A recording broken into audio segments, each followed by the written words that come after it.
Hello everyone. तो आज हम फिजिक्स की यूनिट 3 करंट इलेक्ट्रिसिटी का एक बड़ा ही इंपॉर्टेंट टॉपिक समझने वाले हैं, ओम्स लॉ। और हम इसे इतने सिंपल तरीके से समझेंगे कि ये कॉन्सेप्ट हमेशा के लिए दिमाग में बैठ जाएगा और एग्जाम्स में स्कोर करना बिल्कुल आसान हो जाएगा।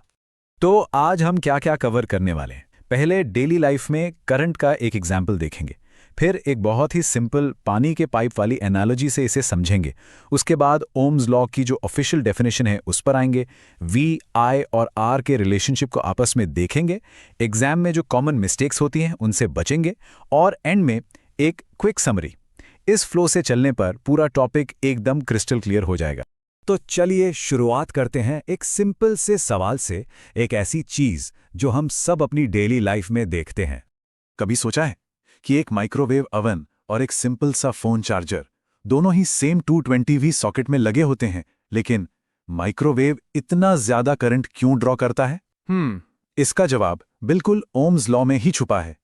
ओके, तो सीधा फॉर्मूला पे जंप करने से पहले चलिए एक बहुत ही सिंपल एनालॉजी से इसका एक स्ट्रॉन्ग मेंटल पिक्चर बनाते हैं। इससे सब कुछ आसान हो जाएगा। तो इमेजिन कीजिए कि एक पानी का पाइप है और उसके अंदर से पानी बह रहा है। सिंपल। अब वो प्रेशर जो पानी को आगे धकेलता है, जो पुश देता है, वही है हमारा वोल्टेज, यानी वी। वोल्टेज मतलब पुश। और जो पानी का एक्चुअल बहाव है, मतलब हर सेकंड कितना पानी बह रहा है, वो फ्लो रेट, वो है हमारा करंट, यानी आई। तो करंट हो गया फ्लो। और आखिर में पाइप कितना पतला है, यानी पानी के रास्ते में कितनी रुकावट है, वो ऑब्स्ट्रक्शन, वही है रेजिस्टेंस, यानी आर। कितना सिंपल है ना? पुश यानी वोल्टेज, फ्लो यानी करंट और ऑब्स्ट्रक्शन यानी रेजिस्टेंस। ऑलराइट, तो एनालॉजी तो क्लियर हो गई। अब आते हैं इसकी ऑफिशियल डेफिनेशन पर, वो डेफिनेशन जो एग्जाम्स में लिखनी है। देखिए, ये पार्ट मार्क्स स्कोर करने के लिए बहुत इंपॉर्टेंट है। ये है ओम्स लॉ की ऑफिशियल डेफिनेशन, जो एग्जाम में वर्ड फॉर वर्ड लिखनी होती है। ध्यान से सुनिए। किसी कंडक्टर से बहने वाला करंट उसके एंड्स के अक्रॉस पोटेंशियल डिफरेंस के डायरेक्टली प्रोपोर्शनल होता है, लेकिन इसमें एक बहुत जरूरी शर्त है जिसे कभी नहीं भूलना। Provided the physical conditions like temperature remain unchanged. ये कंडीशन लिखना एब्सोल्युटली क्रिटिकल है। तो इसका सिंपल सा मतलब क्या हुआ? वापस अपने पाइप वाले एग्जाम्पल पे चलते हैं। अगर पाइप की मोटाई यानी कि हमारा रेजिस्टेंस सेम रहता है, तो जितना ज्यादा पुश यानी वोल्टेज लगाएंगे, उतना ही ज्यादा फ्लो यानी करंट मिलेगा। सिंपल। और इसी लॉ से निकल कर आता है फिजिक्स का एक सबसे famous formula, V = I × R। यहां V है पोटेंशियल डिफरेंस, जिसे हम वोल्ट्स में नापते हैं, I है करंट, जिसे एम्पियर्स में नापते हैं, और R है रेजिस्टेंस, जिसको ओम्स में नापते हैं। ये जो छोटा सा फॉर्मूला दिख रहा है ना, ये पूरी मॉडर्न इलेक्ट्रॉनिक्स की दुनिया की फाउंडेशन है। चलिए अब एक छोटा सा बिल्कुल सिंपल सा एग्जांपल लेकर देखते हैं कि ये V, I और R आपस में कैसे काम करते हैं। ओके, तो स्टेप बाय स्टेप देखते हैं। मान लीजिए हमारे पास एक 100 ओम का रेजिस्टर है और इसके अक्रॉस हमने 10 वोल्ट्स का पोटेंशियल डिफरेंस लगाया है। ठीक है, अब हमें करंट निकालना है, तो हम ओम्स लॉ यूज करेंगे। I = V/R। यहां V है 10 और R है 100, तो 10/100 ये हो गया 0.1 एम्पियर्स। अब इसमें एक चीज और निकालते हैं, पावर डिसिपेटेड। इसका फॉर्मूला होता है P = I²R। तो I हमने निकाला 0.1, उसका स्क्वायर मल्टीप्लाइड बाय 100, और इसका आंसर आएगा 1 वॉट।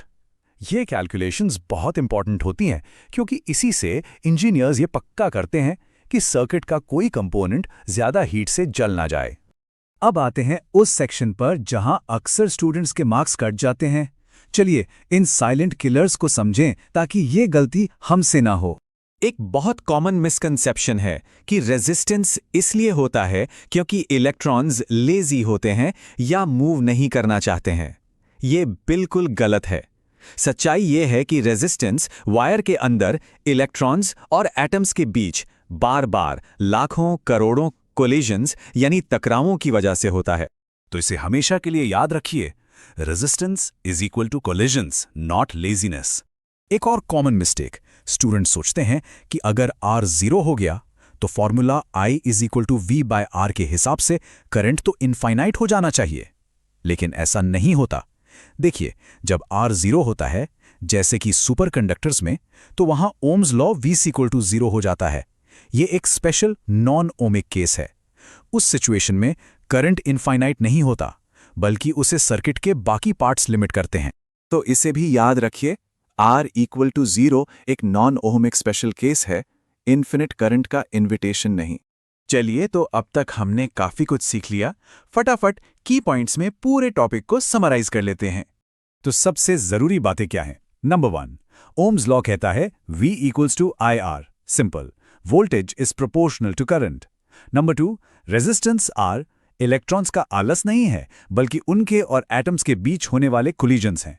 नंबर 3, ये लॉ सर्किट्स में करंट, वोल्टेज और पावर कैलकुलेट करने का सबसे फंडामेंटल टूल है। और नंबर 4, ये याद रखना है कि ये लॉ ओमिक मटेरियल्स पे कांस्टेंट टेम्परेचर पे ही अप्लाई होता है। बस ये 4 बातें ही ओम्स लॉ का पूरा सार हैं। और अब सेशन खत्म करने से पहले एक सवाल। अगर किसी वायर के गर्म होने पर उसका रेजिस्टेंस बढ़ जाता है, तो ये प्रॉपर्टी हमारे घरों को फ्यूजेस और सर्किट ब्रेकर्स जैसे डिवाइसेस के जरिए कैसे प्रोटेक्ट करती है? इसके बारे में सोचिए, क्योंकि इसका कनेक्शन हमारे अगले टॉपिक से है।